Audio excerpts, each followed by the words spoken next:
stage is yours. Okay. Hello, everyone. I'm Mohammad from IPGP Paris. Today, I'm going to talk about our research, our result from RAM experiment, specifically focusing on extracting shear velocity of ocean floor by using compliance function.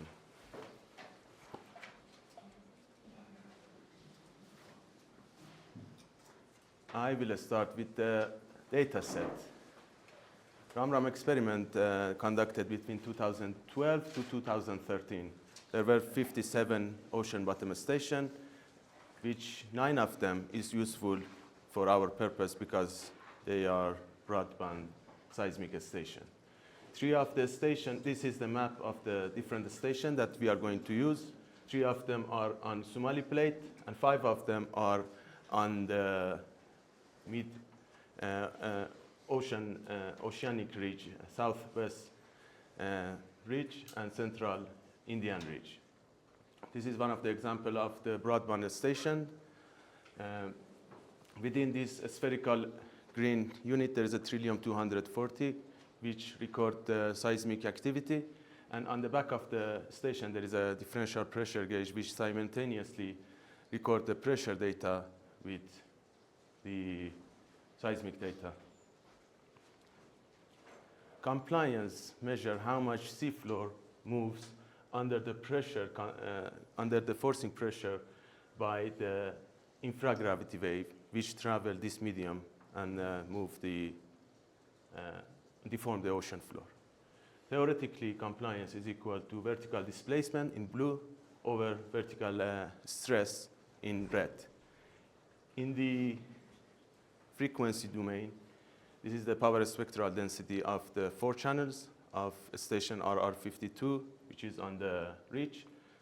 The blue shows the vertical acceleration after removing all the noises. This bump within this green region area is caused by the compliance, by the pressure, which is the compliance. The pressure is plotted by red. In time series, pressure and acceleration in this frequency band, 10 millihertz, is highly coherent, and they have almost the same waveform. But in order to extract the compliance function, we need to do lots of different pre-processing, removing different type of noises and correcting the different problems that we have.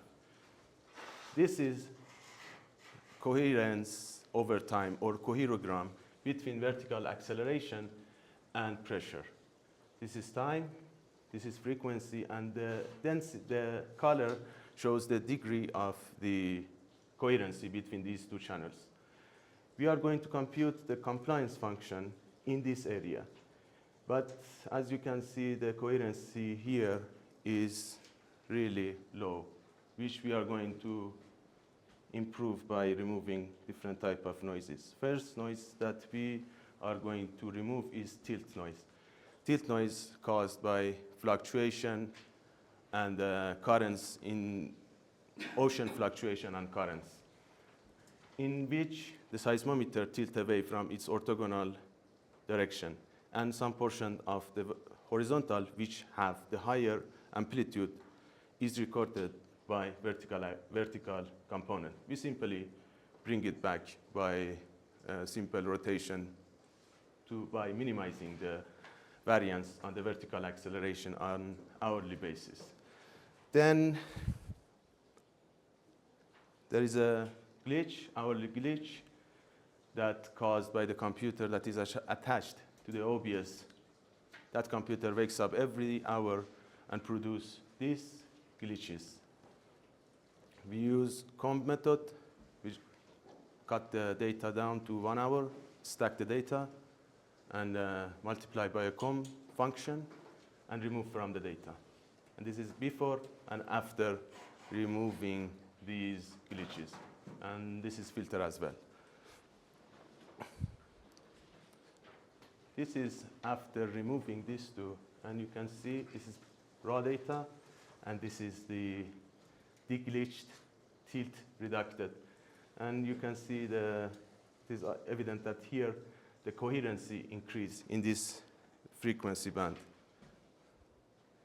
Then we remove the global and local events by catalogs and STA, LTA recursive algorithm, and we null out the time window that is corresponding to these events. Finally, we remove the coherent part of the horizontal on vertical channel, which is mostly the leftover of the tilt effect. And we increase the coherency even more. Differential pressure gauge is difficult to calibrate because of the environmental changes between laboratory and the ocean floor. We use large teleseismic events to calibrate these pressure gauges.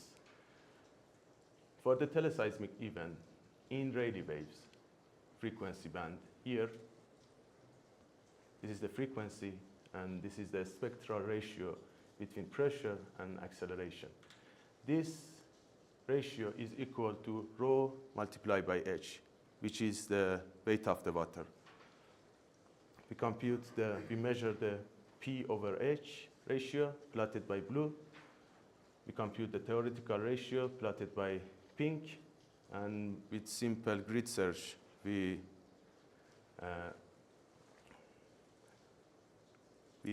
fit this measured to theoretical.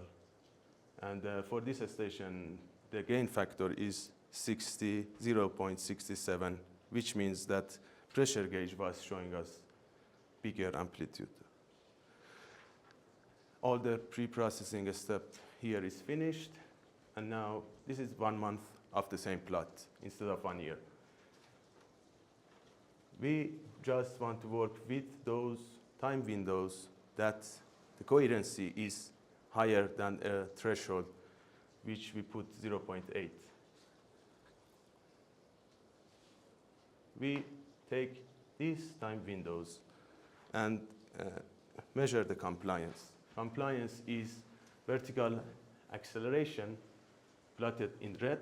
This is the power spectral density of the selected, calibrated, corrected windows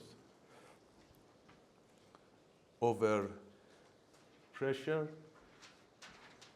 plotted in orange multiplied by coherency between these two channels plotted by blue is equal to the compliance function in green. We normalize this function by multiplying with the wave number in order to remove the masking effect of the ocean. We compute all the compliance functions for this station and plot it here. This is the normalized compliance, and this is the frequency. For the sensitivity, this part at higher frequency, they are sensitive to the shallow structures, which is useful to compute the thickness and the velocity of the sediment or rocks. At the low frequency, they are sensitive to deep structures, which is useful to compute the depth of moho. And any low shear velocity zone cause a bump on the compliance function, like these two bumps here. Then we apply inversion on the data using Monte Carlo inversion to compute the shear velocity by varying the shear velocity and thickness of different layers of up to 10 kilometers from the ocean floor. This is one of the results of the same station. And we compute this is the result for Somali. Those stations are on the Somali plate. We successfully determine the thickness of the sediment, which is in this case for RR20, that is close to La Réunion Island is 385, and depth of Moho, which is 7.8 kilometers, and successfully accurately estimate the shear velocity of compacted sediments. And here, close to southwest Indian Ridge, we detected a low shear velocity zone at depth of 2.5 kilometers. With its depth, the velocity and the thickness of this zone. Conversely, we compute, here we showed the inversion result of those stations that they are on the ridge. And for all the stations, we can see these, not all of them, 3 of them, we can see this low shear velocity zone, shallow low shear velocity zone, which is probably correspond to the serpentinized crust. And conversely, we compute the serpentinization percentage, which will be useful in order to compute the activity on this tectonic area. As a conclusion, we propose fully automated software named Compide, which efficiently process the data, compute the compliance function, and do the inversion. And as a result, it has shear velocity of just a single station. And we applied this code and method on different stations. We estimate the thickness and shear velocity of shallow structures, depth of Moho, and we detect a low shear velocity zone and the serpentinization on the ridges. Thank you.